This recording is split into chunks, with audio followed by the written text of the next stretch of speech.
சென்ற முறை 21 வரைக்கும் ஆட்சியில் இருந்த போது கூட நடத்த முடியாத ஒரு போலித்தனமான இந்த பழைய பென்ஷன் புதிய பென்ஷன் அதுல கூட அவர் வந்து இது பண்ண முடியாதுன்னு தெரிஞ்சு சொல்லலை. ஸோ அவர் கொஞ்சம் யோசிச்சு தான் அதை சொல்லிட்டு இருந்தாரு.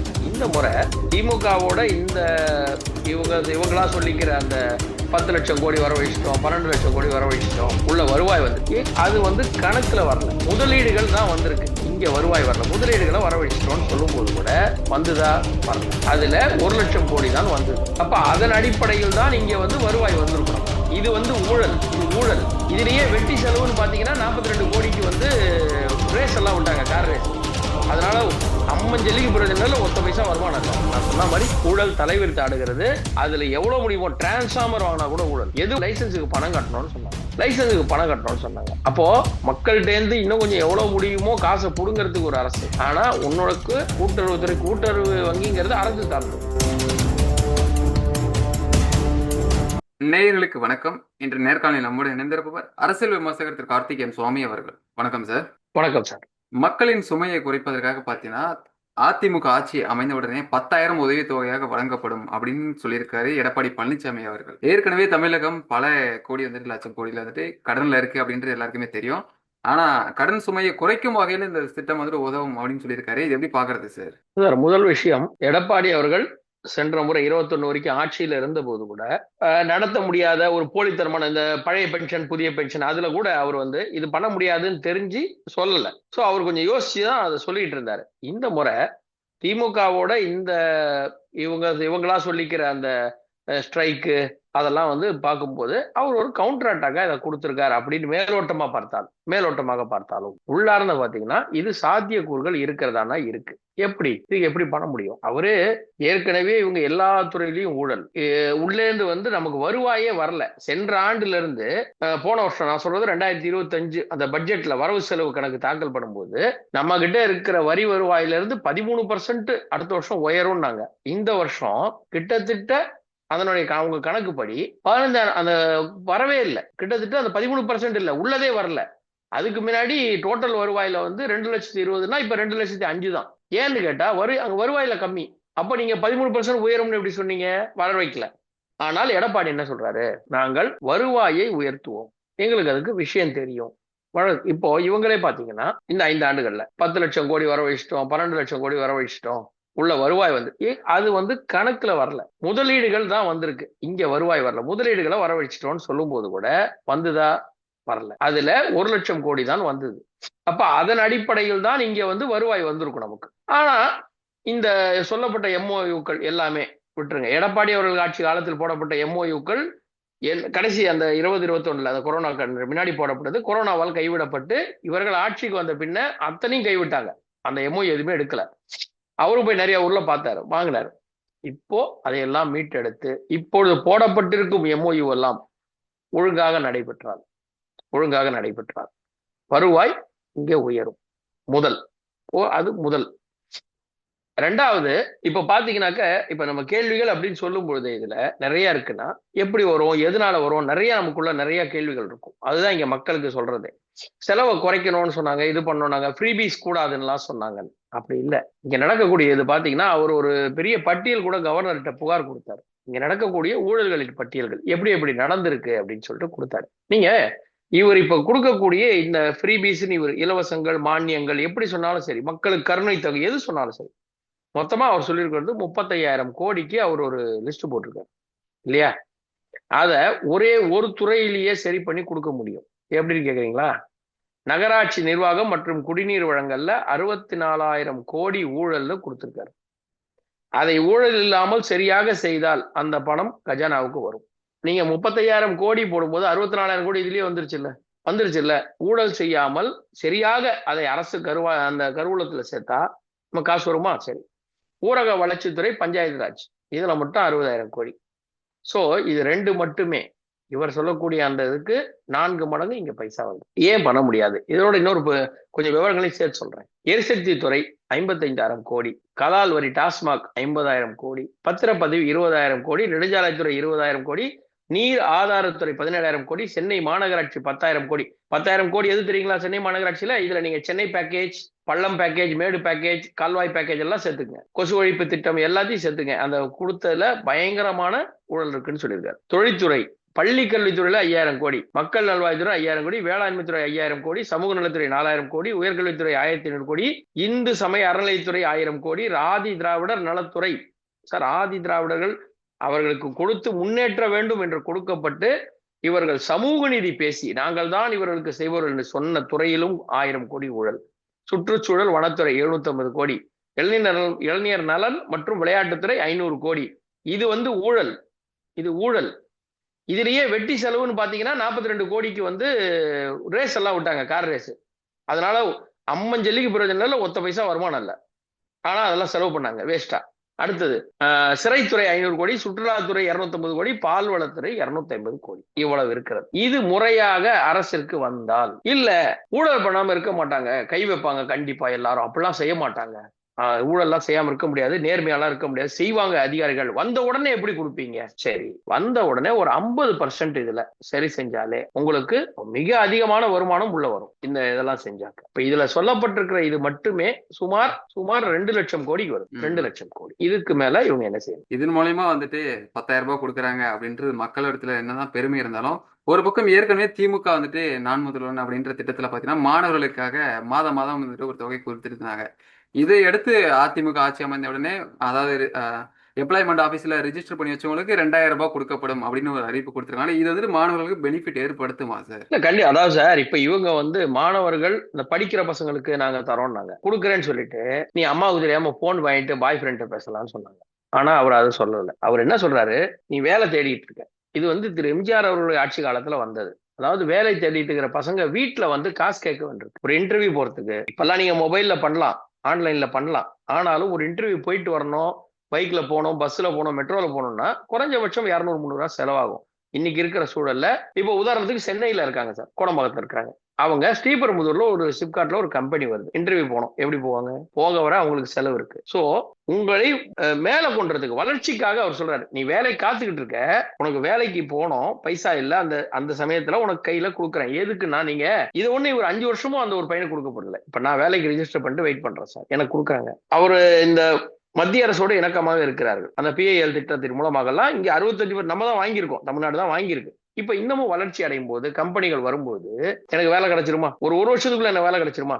அப்ப அதுக்கப்புறம் எனக்கு அந்த பைசா தேவையில்லை, கொடுக்க மாட்டாங்கல்ல. சோ இந்த படித்த மாணவர்களுக்கு, அதாவது பட்டப்படிப்பு படித்துட்டு இருக்கிறவங்களுக்கு 5 வருஷமும் கொடுக்க போறது இல்ல. நீங்க கம்பெனிஸை கொண்டு வேலை வாய்ப்பை உருவாக்கி விட்டால் அந்த பைசா கொடுக்கப்பட மாட்டாது. கைத்தறி நெசவாளர்களுக்கு இந்த மின்சார யூனிட்ன்றது உயர்த்தி அறிவிச்சிருக்காரு இல்ல சார்? இது பெனிஃபிட் கொடுக்குமா? ஏற்கனவே மின்சார கட்டணம் அதிகமா இருக்கு அப்படின்ற போது, என்னதான் இலவசம் கொடுத்தாலும் அந்த விசைத்தறி நெசவாளர்களுக்கான அந்த உற்பத்தி, பயன்படுத்தக்கூடிய உற்பத்தின்றது பாத்தீங்கன்னா அதிகமா தானே சார் இருக்கக்கூடும் அந்த இடத்துல. இல்ல இப்போ இது வரைக்கும் இவ்வளவு கொடுக்குறாங்க, இதுக்கு மேல நான் தரேன் அப்படின்னு அவர் ஒரு லெவல் கொண்டு வராரு. சீலிங் கொடுத்துட்டாரு, இவ்வளவுதான் நான் தருவேன், இது வரைக்கும் கொடுக்கறதுக்கு மேலதான் தருவேன்னு சொல்லிட்டாரு. ஆனா நீங்க கரண்ட் சார்ஜுங்கிறது அதிகமா இருக்கு, இதை மானியம்ங்கிறத அரசு தான் ஏத்துக்க போகுது. ஏற்கனவே டான்ஜெட் கோல ஊழல் தலைவிரித்து ஆடுகிறது. நான் சொன்ன மாதிரி ஊழல் தலைவிரித்து ஆடுகிறது. அதுல எவ்வளவு முடியுமோ, டிரான்ஸ்பார்மர் வாங்கினா கூட ஊழல், எது வாங்கினாலும் ஊழல். அதையெல்லாம் நிறுத்தி போகுது. சரியான முறையில நிலக்கரி 20 ரூபாய்க்கு வாங்காம 5 ரூபாய்க்கு வாங்கும் போது, ஈரமான நிலக்கரியை வாங்காம சரியான நிலக்கரியை சரியான ரேட்ல வாங்கும்போது நமக்கு காசு மிச்சப்படும். இன்னொன்னு, அடிப்படை அந்த மக்களுக்கு இப்ப இருக்கிற நிலைமையில நீங்க பெரிய பெரிய மில் எல்லாமே மூடிட்டாங்க. இந்த 5 வருஷத்துல தமிழ்நாட்டுல மூடப்பட்ட மில்கள் மிக அதிகம். அப்போ சிறு குறு தொழிலாளர்களை போல நல்லபடியா கொண்டு வந்துட்டு, அதுக்கப்புறம் அவங்கள பெரிய தொழிலாளர்களையும் பெரிய முதலாளிகள் அந்த கம்பெனிகள்ஸை பார்க்கணும். ஓகே, எம்எஸ்எம்இ மூலம் கவனிக்கணும் போது அதற்கான ஒரு ஊக்கத்தொகையா செஞ்சுதான் ஆகணும். நீங்க கலைஞர் அவர்கள் ஒரு முறை பஸ் கட்டணம் ஏற்றும் போது என்ன பண்ணுவார்னா, மிகுந்த சுமையோடு, வருத்தத்தோடு, நெஞ்சில் பாரத்தோடு உங்களுக்காக இந்த விலையேற்றத்தை நான் அறிவிக்கிறேன். நீங்க ஏத்துக்க வேண்டியதானே? ஏன் ஏத்துக்கல? மக்கள்கிட்ட தான் கொடுக்குறீங்க, மக்கள்கிட்ட கொடுத்துட்டு நீங்க ஏத்துக்குங்க அப்படின்றீங்க. அது மாதிரி இல்லாம நீங்க நல்லா பார்க்கணும், இவங்க சொன்னது பேருந்து கட்டணம் ஏற்றும் போது என்ன சொன்னாங்க, அதிமுக ஆட்சியில பேருந்து கட்டணம் ஏத்தல, மின்சார கட்டணம் ஏத்தவே இல்லை, அதனாலதான் நஷ்டம். ஆக மொத்தம் ஏடிஎம்கே ஆட்சி வந்தா மக்கள் தலையில் சுமத்த மாட்டார்கள் அப்படிங்கிறதுக்கு திமுக சொன்னதே உதாரணம். ஏத்த மாட்டாங்க. இதை விட இன்னொன்னு, உயர் நீதிமன்றம் ஒரு 2 வருஷம் முன்னாடி நினைக்கிறேன், உயர் நீதிமன்றம் ஒரு புதுக்கோட்டை மாவட்டத்தை மட்டுமே வச்சு 70,000 லாரி கனிம வளம் கொள்ளை போனது, அதை அனைத்தையும் உடனே நிறுத்த வேண்டும்னு உயர் நீதிமன்றம் சொல்லிச்சு. நீங்க யோசிச்சு பாருங்க, ஒரு மாவட்டத்துல 70,000 லாரி கனிம வளம்னா மற்ற மாவட்டங்கள்லாம் எப்படி? இதுலயே 2-3 வருஷம் முன்னாடி மத்திய அரசு இதுல வரி போடுறதுக்கு உரிமை கிடையாது, மாநில அரசு தான் வரி போட முடியும் அப்படின்னு ஒரு தீர்ப்பும் வந்தாச்சு. இப்போ இத்தனை லாரி வெளியே போகுதுன்னா இதற்கான வரி எங்க வந்துச்சா? வரலையா? நீங்க கனிமவள டிபார்ட்மெண்ட் டாமின்ல அந்த வெப்சைட்ல போய் பாருங்க, அவங்களுடைய வரவு செலவு எல்லாத்தையும் பாருங்க, வருமானமே கிடையாது, வருமானமே இல்ல. ஆனா இந்த லாரி எங்க போகுது? இப்போ அதிமுக ஆட்சியில ஒரு சமீபத்துல கூட ஒரு காணொலி பார்த்தேன், கம்யூனிஸ்ட் தோழர் பேசியிருந்தார். ஒரே மலைகளாக இருந்தது, இப்ப மலையே காணும், மலையெல்லாம் போயிடுச்சு, மலையா இருந்தது இப்ப மலையெல்லாம் காணும் போது அதிமுக காரர் கூட சொன்னாமா, இப்ப ரோடு தான் இருக்கு, மலையே இல்ல, எல்லாத்தையும் தூக்கிட்டீங்க நீங்களான்னு சொன்னார். அப்போ இத்தனையும் கொள்ளை போய் அரசுக்கு வருமானம் வரல. இப்ப இது ஆட்சி முறையா ஒரு வருமானம் கொடுத்தாங்கன்னா அது நமக்கு கரெக்டா இருக்குமா? இருக்காது.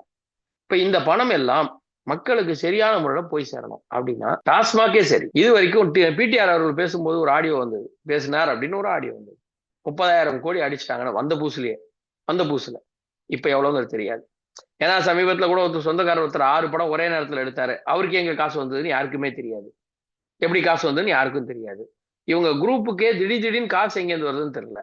இவங்க வீட்லயே ஒருத்தர் இருக்காரு, 200 கோடிக்கு வாட்ச் கட்டு போறாரு, அவர் எங்கேருந்து வாங்கினாரு, யாரு என்னன்னு ஒரு கலெக்ஷன் காட்டுறாரு ஒருத்தர், 200 கோடிக்கு என்கிட்ட இருக்குன்னு. இவங்க வீட்டு இவருடைய வீட்டு மருமகன் அப்படிங்கிறவர், அவர் மேல பல குற்றச்சாட்டு, பல கோடி ரூபாய். அப்ப இந்த காசெல்லாம் அரசுக்கு திருப்பப்பட்டால் எந்த இடத்திலும் சமரசம் செய்யாமல் செய்யலாம்.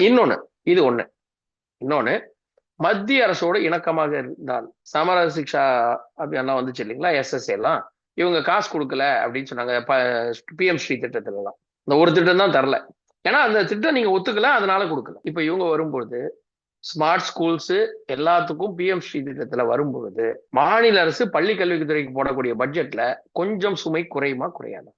அப்ப அந்த பணம் மிச்சம் தானே.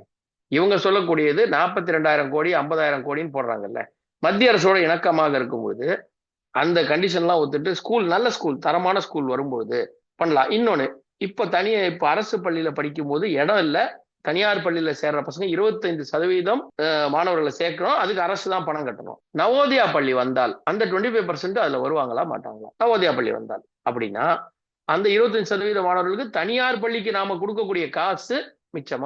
இவ்வளவு மிச்சப்படுத்தும் போது அடித்தட்டு மக்களுக்கு மேல கொண்டுறதுக்கு கண்டிப்பா கொடுக்க. இன்னொன்னு, அவர் என்ன சொல்றாரு, கருணை தொகையா வருடத்துக்கு ஒரு முறை.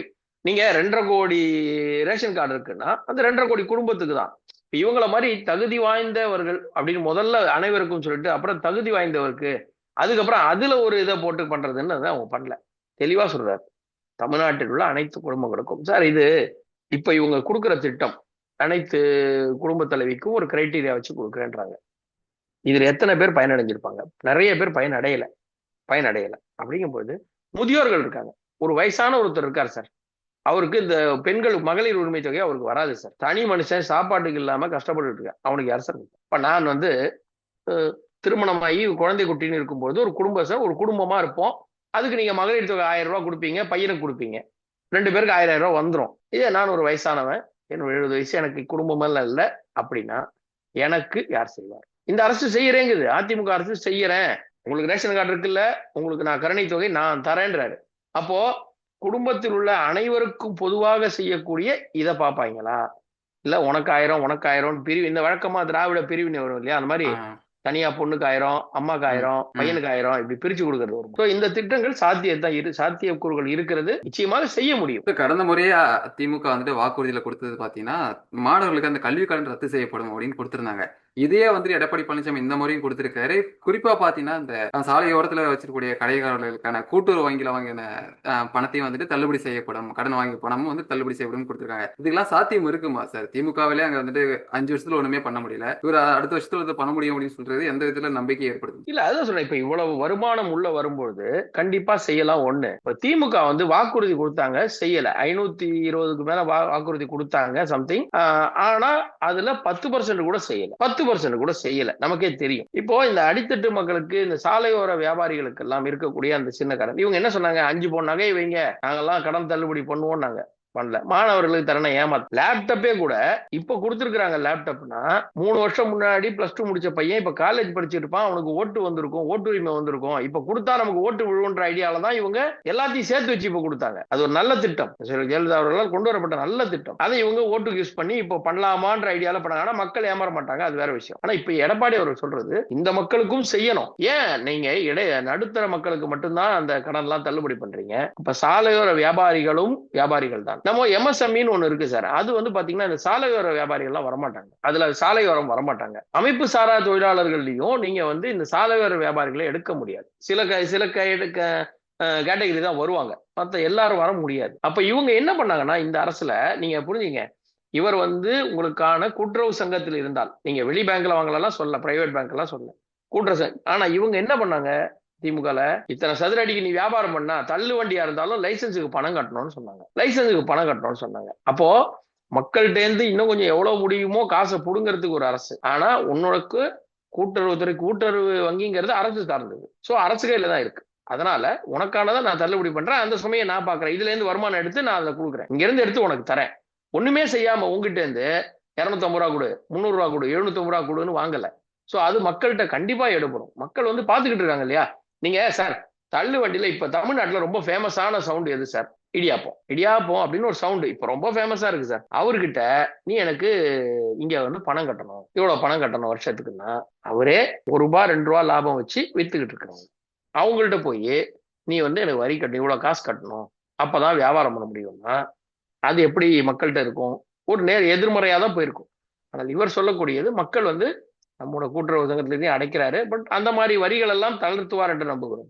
அதெல்லாம் நடக்கும்போது இவருக்கு நல்ல ஒரு ஆதரவு இருக்கும், மக்கள்கிட்ட கண்டிப்பா அது ஒரு ரீச் இருக்கு சார். உங்களுக்கு வருடம்தோறும் 1000 ரூபாய் கொடுக்கப்படும் அப்படின்றது இப்பவே உறுதி அளிச்சிருக்காரு. இது எல்லாத்தையும் சேர்த்து பார்க்கும்போது வருடத்திற்கு 35,000 கொடுக்குறாங்க அப்படின்றது இருக்கு சார். இது வாக்குக்காகன்னு பார்க்கலாமா, இல்ல எப்படி சார் பாக்குறது? இல்ல, நான் ஆரம்பத்திலேயே சொன்னேன் சார், 2 துறை 60,000 கோடி, டாஸ்மாக் 50,000 கோடி நீங்க எடுத்தீங்கனாலே 1.5 லட்சம் கோடி வந்துருச்சு சார். இப்ப வருடத்திற்கு 35 நீங்க வச்சீங்கன்னா உங்களுக்கு 5 வருஷத்துக்கு சேர்ந்து 1,75,000 கோடின்னு வச்சுங்களேன். இந்த 3 துறையில ஊழல்களை சரி பண்ணாலே காசு வந்துருச்சே, கொடுக்கலாமே. நீங்க இலவசங்கள் கூடாதுங்கிறது இல்லை, இலவசங்கள் எந்த மாதிரி இலவசங்கள் தரணுங்கிறது தான். சும்மா நான் டிவி கொடுக்குறேன், என்னுடைய டிவிக்கு லாபம் வரதுக்காக, என் கேபிளுக்கு டிஷ்ஷுக்கு லாபம் வரதுக்காக நான் உனக்கு டிவி தரேன், அது கிடையாது. அது கிடையாது. என் மகனுக்கு முட்டை கான்ட்ராக்ட் எடுத்துட்டாங்கிறதுக்காக நான் முட்டை எல்லாருக்கும் தருவேங்கிறது இல்ல. இவர் சொல்றதுல இப்போ சாலையோர வியாபாரிகளுக்கு கூட்டுறவு கடனை ரத்து பண்ணா இவருக்கு என்ன லாபம் கிடைக்கும்ன்றீங்க? இவர் என்ன அந்த கடைக்கெல்லாம் சப்ளை பண்ணுவாங்களா ஆளுங்க? நீங்க அவங்க ஏதோ ஒரு இடத்துல கொஞ்சமா கொள்முதல் பண்ணி வந்து ரோட்ல வச்சு விக்கிறவங்க, நீங்க அவங்கள்ட்ட என்ன எதிர்பார்க்க முடியும்? நாங்க என்ன சதுரம் வட்டம்னு ரியல் எஸ்டேட் வச்சா வியாபாரம் பண்றாரு அவரு? நீங்க இப்போ ஒரு ஹோட்டல்காரங்களுக்கு நாங்க வந்து அனுமதி கொடுத்துட்டோம், அவங்க இவங்க மூலமா நிலம் வாங்குவாங்க, அப்படி இருந்தா நீங்க லாபம் பார்க்கலாம். இவர் சொல்லக்கூடியது எல்லாமே ஏற்கனவே மீனவர்களுக்கு 8,000 கொடுக்குறாங்க, நான் அதான் 12,000 ஆக்குறேங்கிறாரு. மீனவர்கள்ட்ட நீங்க என்ன வந்து போய் கான்ட்ராக்ட் பேஸ்ல வாங்க முடியும்? மீன் பிடிக்கிறாங்க, விற்கிறாங்க, அவ்வளவுதான். அப்போ இவர் ஆதாயத்துக்கு செய்யல. நான் சொல்வது இவர் ஆதாயத்துக்கு செய்யவில்லை. ஆதாயத்துக்கு செய்யறதுங்கிறது தனக்கு ஒரு இதுல கொடுத்தா நமக்கு அதுல இருந்து வரும் அப்படிங்கிறது ஒண்ணு இல்ல. நீங்க வந்து ஒருத்தர் கேட்கிற கன்வென்ஷன் ஹால் வேணும் அப்படின்னு உடனே சினிமாக்காரங்க ஓட்டெல்லாம் வரும், உடனடியா கன்வென்ஷன் ஹால் கட்டி கொடுக்குறது. அப்ப அது வந்து ஆதாயம், அது ஆதாயம்.